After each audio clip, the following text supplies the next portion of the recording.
Hi, everyone. John Swartz, Remax One, Premier Property Group. I wanted to talk today about how you can get your offer accepted without waiving your home inspection contingency. Um, we've seen a lot of times now with these houses with multiple offers in this market where it's very aggressive. You have multiple buyers for every home, and people are actually blowing off the home inspection contingency just to try to get their offer accepted. And the reason why I think, in my opinion, why that's gotten to be so desirable to sellers is the home inspection contingency in these contracts in New Jersey have gotten just way out of hand. And what's happening is it used to be a 10-day inspection just based on the major issues with the house, major mechanical, structure, roof, windows operating as they should for their age. It was the standard.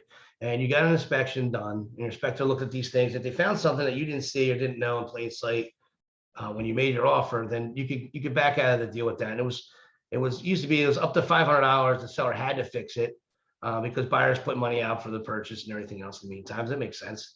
Minimum repairs, the seller should commit to doing those. And if they're related to those items I just mentioned, but if they wanted to back out, they could back out at that point.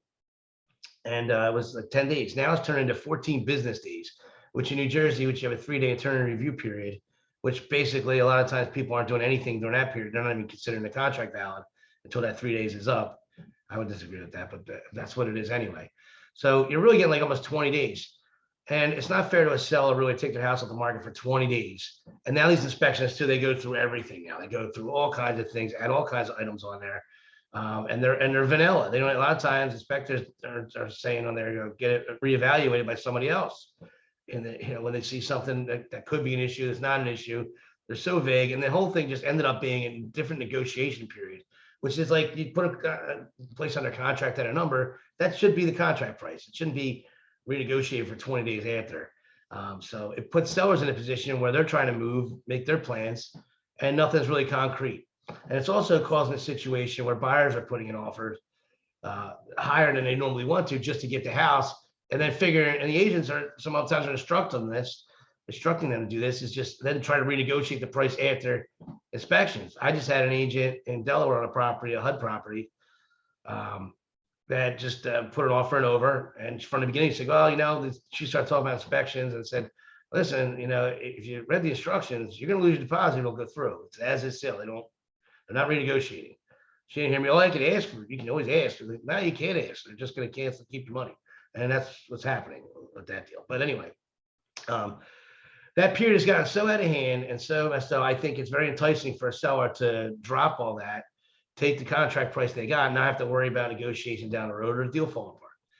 However, I think most sellers for their own protection would rather have an inspection done because now they know that they're not liable for something down the road, an issue they might have happened 10 years ago in their house that they forgot to disclose, and then later on becomes a problem, and the buyer sues the seller because they can still do that later on for failure to disclose something that known defect.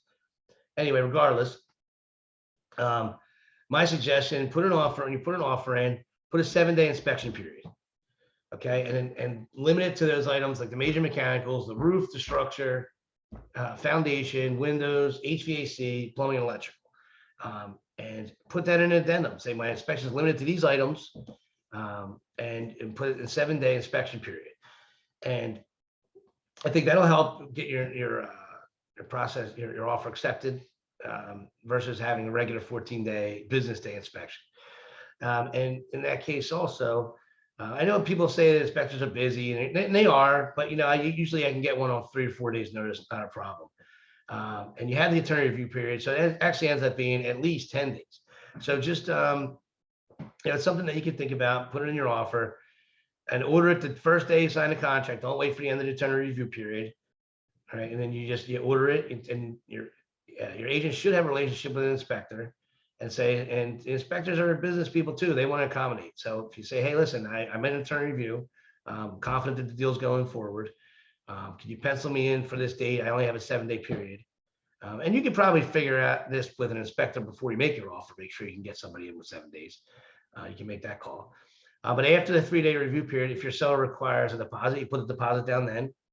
And most of them don't nowadays. They usually just take payment on site or a credit card. But either way, That's just something that could possibly help to get things done and still keep your inspection period so you don't lose your rights there, to make sure that there's no unknown defects that you and your family are going to have to deal with down the road.